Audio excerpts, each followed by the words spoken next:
He is an associate professor of political science at the Ohio Northern University and the author of UN Robust Peacekeeping, Civilian Protection in Violent Civil Wars. He is also a former officer in the Ghanaian military and U.S. peacekeeping.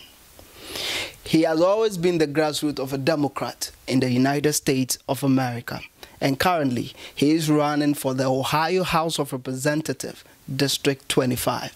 I have with me Dr. Kofi Nsia Pepra.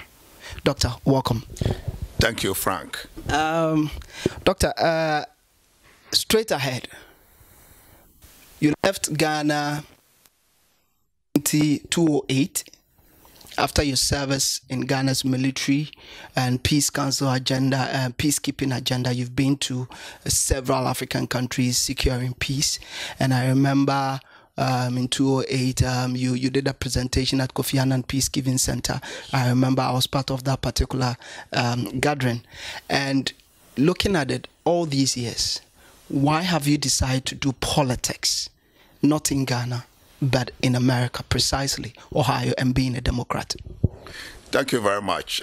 My name is Kofi Nsia Pepra, and I'm a professor of Ohio Northern University, at Ohio Northern University, political science professor. My PhD is in international politics, American democracy, public policy, and conflict resolution. I was a member, my master's is in international human rights law, and my bachelor's is social sciences from University of Cape Coast, Ghana.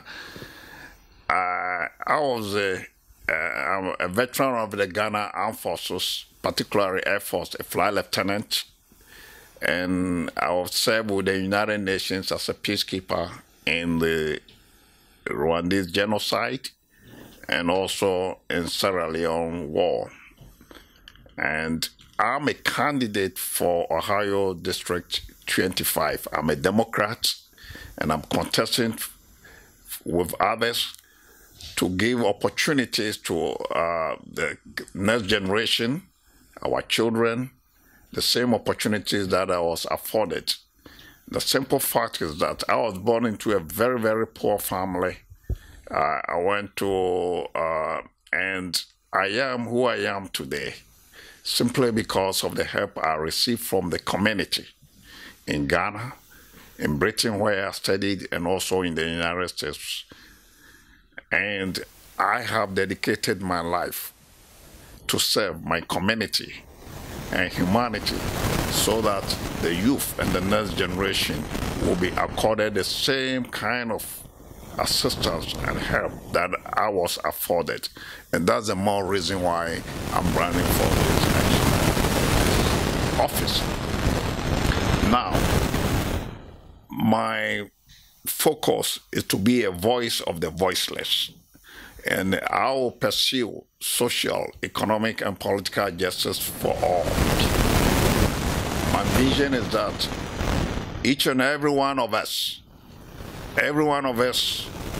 white, black, Asians, all live in dignity, prosperity, equality, justice, and peace. Many of them need to tell one and say, they will me, my for na omo here for pa na masusu say meko even high school cra because school at Pepra secondary school in those days. And I me boy me kakra na me coffee jai na me coke vas. Na baby a me gyina na ye boy me nya free. Me nua no mo ho. Anya me nua se babusuafo nko a na community a ye wo me tu mo mamponten oboase baby bebrens ma ma chini takra de baby a na omo na boy me ama me gyina se me tebie. Enti no maadie nyina ne se me butae nyina se me tumi wasi wo se ne be ya afofo ne me omo nyina so ebe opportunity no matumpon. That's all we're saying at South District here. Yeah, a lot of Ghanaians Yeah, Ghana for I see a near court. But most cases, over 20 years, 5 years. Nemom, the question we have to ask ourselves is that, what are we doing for the next generation? That is my fundamental question. That we need to lay a better foundation and a better society for our children and also for our grandchildren and the next generation. And that is the more reason why I'm running for this office. My fundamental focus is to bequeath to the next generation a better, a prosperous society. And we can only do this only when we are united as a people. United not only in our concept of what unity connotes, but we have to come together as a people. Because we all face common problems. The problems of poverty, poor healthcare, poor education, gun violence, opioid crisis, drug crisis, and discrimination against most minorities. And that is the more reason why I'm fighting for this office. Okay, you are actually not in the context alone. You're running against other 4 candidates, and they are all Democrats, and then they have one unopposed coming from the Republican side. 2 out of the Democrats who participated in this election in 2016 before Benedada actually became the winner. Looking at their weight, what are your chances? Thank you, sir, Brother Frank. We are in a very toxic political environment now. This is a Trump's world. And so, therefore, the General Assembly, or what we will call Parliament in Ghana, in Ohio, is dominated by Republicans. And so, therefore, to be able to, as a Democrat, we need competent, very efficient, and experienced individuals who will be able to negotiate and get some deals for not necessarily this, but get something for our people. And here, these are the qualities that I bring to the General Assembly: diplomacy, negotiations, conflict resolution. These are skills I learned throughout my life as a United Nations peacekeeper, as an officer of the Ghana Armed Forces, as a professor who has taught various courses and taught many students. And these are the skills that, on the basis of this, that I'm the only candidate amongst them who has been endorsed by 4 national organizations, 3 national organizations. And you mentioned Benedict Kent. She has endorsed me. It says coffee's campaign, and coffee is the most efficient and effective to be able to develop our district. And this was published in the most prominent Columbus Dispatch. And so here there is a mass following. There is remarkable enthusiasm among the Ghanaians, the Africans, the whites, the Caucasians, the black African Americans. Our campaign is highly supported. The reality of the case is that they have seen the competency, the remarkable experiences that we and the skills that we bring to the General Assembly. And they have confidence. We are not playing. We want to really develop this district and empower our people socially, economically, and politically. And so we have massive support. And all what we pray is that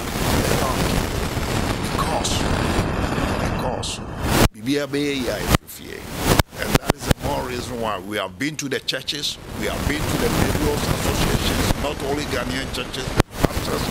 People are all in support.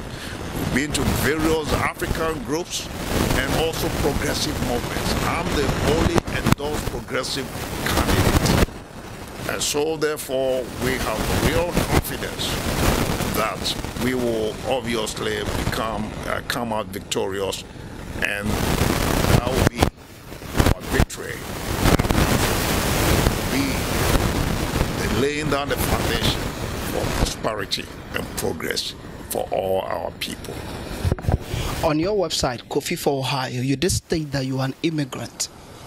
District 25 is made up of a lot of immigrants coming from different backgrounds, from Africa to Asia, Caucasian, every angle. Education has been a major problem, especially in the public schools. When it comes to housing, another big problem. Wages, as in the salaries that they do receive, has become a huge problem. If you are elected to represent District 25, what are some of the changes that you are going to see it materialize? Thank you very much.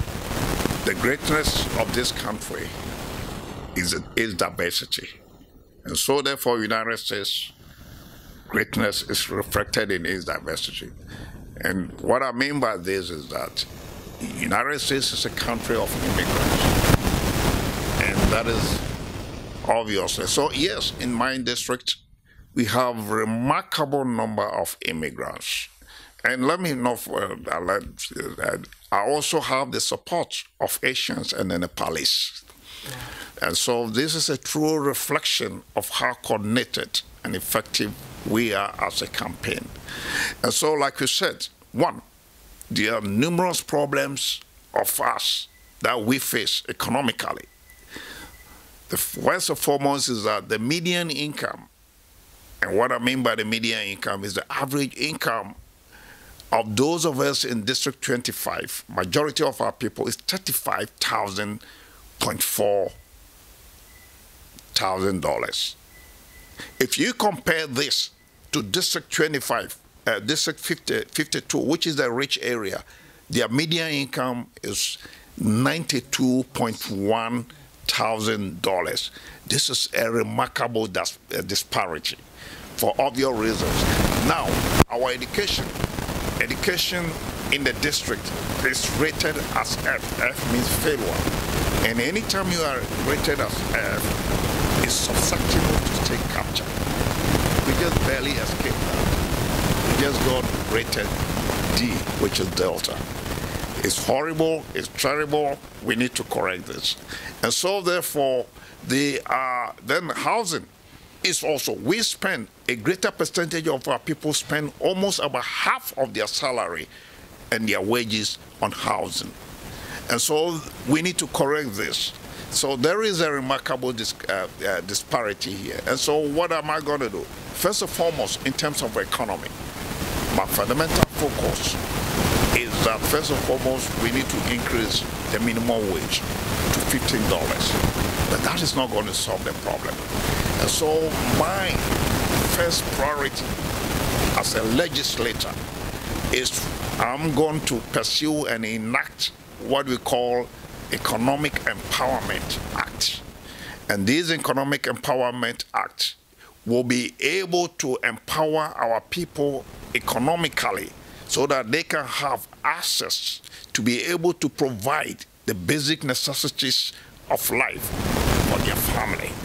And this includes quality education, public housing, affordable healthcare. We are also faced with the problem of what? Because of poverty, we face with the problem of violence in our district. We're going to deal with that. We also have a related problem of opioid crisis. In other words, drug crisis. We need to deal with that. And also promote prosperity through diversity. And so, for example, in terms of economy, one, promote small businesses. It's very, very important. And how do we promote small businesses among poor people? The small business law. Obviously, I'll teach them, educate them, and lead the accessibility to small business law. One, the second point is that these small emerging businesses in poor areas cannot compete with the bigger, richer companies. And so we need to encourage them by giving them tax incentives or tax breaks. In other words, we can exempt them from some levels of taxes. And this includes maybe writing off equipment tax, business equipment, tax-free. We also have to engage in local and encourage local involvement, and this includes leadership training. That is also very, very important. And there is no way, under no circumstances, businesses would thrive and succeed in poorly developed areas. And so very fundamental to my economic agenda is neighborhood development. Neighborhood development includes infrastructural development. Infrastructure development, roads, lighting system, pavements, and that goes on to include better schools for our kids. And also security. We have to improve upon the relationship between the law enforcement and the civilian populace. So police brutality will have to be also taken into consideration. This is a holistic approach. And by so doing, socially and economically and politically, our people will be empowered to live a fulfilled dream of the American dream. This is the greatest country in the world, the richest country in the world. But sadly, some people, some of us, live in objectivity, poverty, deprivation, and this must be corrected. This is a human rights issue. This is a social, economic, and political injustice, and this must be obviously corrected. And we can only do this when we elect committed, progressive leaders who are ready to sacrifice in pursuit of prosperity and the protection of the dignity of our working families.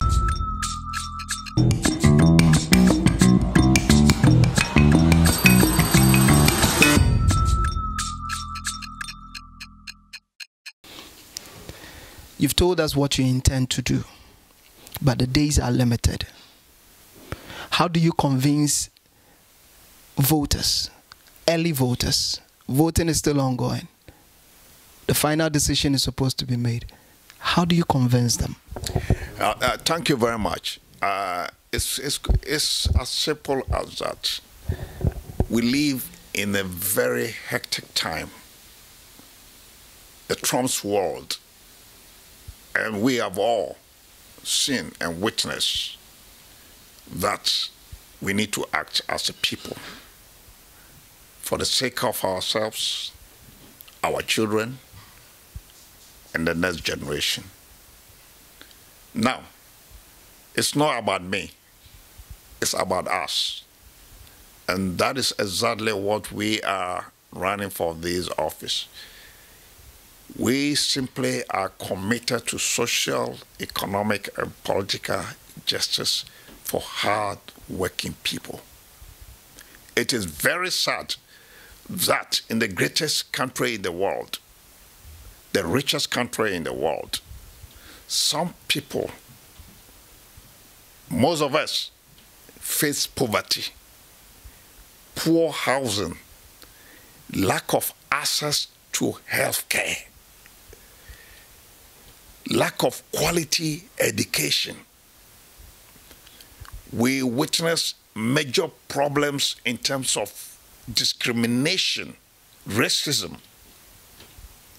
We face the problem of drugs, opioid crisis. These are major issues that should bother us and our children. We should be concerned about the destiny of our children. And the reality of case is that just like our forefathers did for us, both here in Ghana and in the United States, we owe our children and the next generation a responsibility to bequeath to them a more prosperous, safety, equal, justice society and a peaceful society. And that's the more reason why this election should be very, very relevant and very important to us. The fact is that as your legislator, these are the things. I'm going to promote small businesses.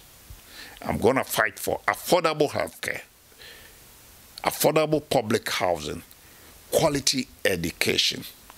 I'm going to pursue green economy and energy. Very, very important. I'm also going to fight for more or less reduce student loans debt. And most importantly, I'm going to fight for prosperity through diversity. In other words, whether you are black, you're white, you're Caucasian, whoever you are, we are all relevant to this nation. And together, we can achieve progress. And so, therefore, I urge you, my brothers and sisters, let us go out and vote for Kofi Nsia Pepra. The elections have started. We have what you call early voting. Go to Moss Road. I'm a Democrat. Go and vote. The last day for election is March 17th. Don't wait, because it's going to be very, very busy. It's even very busy now. So if you are dedicated to the cause of prosperity, peace, and justice for all humankind, go out and vote in your numbers and vote for Kofi Nsia Pepra. I have my strategic advisor here, and Mr. Alex, and obviously, we'll be talking to him. Yes, thank you very much. I just want to thank him and the wife and my very, very, very other supportive family, Maxwell and Mrs. Abuaji, and my campaign communication director and also an advisor, Richard Dobler, who was my student and very, very effective in this campaign. And so thank you, sir, and thank you for your support. And I would like to say happy, happy, happy, happy Independence Day to Mother Ghana. We celebrated it yesterday, and we love it. And our hope and prayer is that those of us here, what we are doing, some of our children will come back, and we will all equally come back and help and rebuild Africa and Ghana. God bless you all.